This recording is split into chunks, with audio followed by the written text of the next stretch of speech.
Japan Pot 50. MITI officials consider it their responsibility to assist companies in declining industries to merge or go out of the business while encouraging new ones to move into the localities, employ the personals who were laid off. If conditions are not serious enough to shut down a whole industry, they work out a depression cartel agreement among companies in a depressed sector to reduce production capacity, with the reduction capacity distributed and relatively equally among the companies. MIT also tries to rescue basic industries that have been harmed by some exogenous forces like petrochemicals after the oil shock. To strengthen Japan's competitive power and increase Japan's independence, MITI promotes oil companies that are strictly Japanese, not affiliated with foreign majors.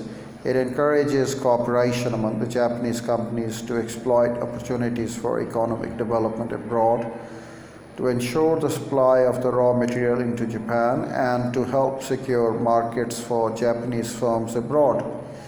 In the mid-1970s, as foreign capital became plentiful and the markets for manufactured goods saturated,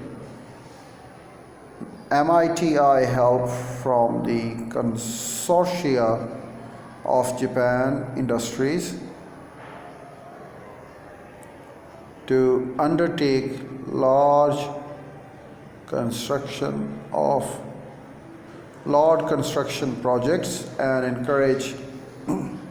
encourage private insurance companies to provide appropriate coverage, reducing risk of such ventures.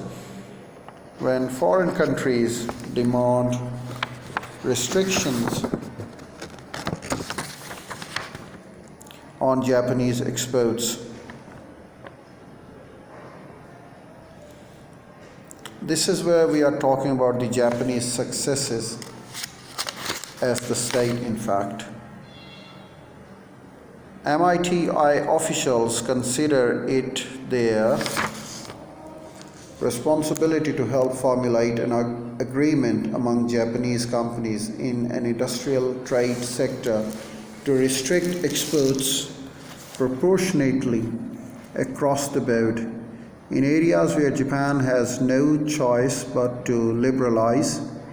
MITI officials nudge industries to prepare themselves for the threat of the international market and exert their influence to postpone liberalization in growth sectors until the companies become fully competitive on the international market. MITI's aim is not to reduce competition among Japanese companies, but to create the strongest possible companies with the greatest competitive potential. Perhaps the nearest American analogy is the National Football League or the National Basketball Association. Well, league officials establish rules about the size of the term, recruitment, rules of the play that result in relatively equally matched teams of the great competitive abilities. They do not interfere in the internal team activity or tell coach how to run his team, although they do try to provide information that would enable the coach to improve. MITI is divided into branches corresponding to the major industrial sectors, and firms generally specialized in a particular industrial sector. In each sector, the MIT branch tries to create the most effective league of competing companies. Through these branches, MIT considers the overall prospects of industrial sector and the potential of companies within that sector. That's how we end it here.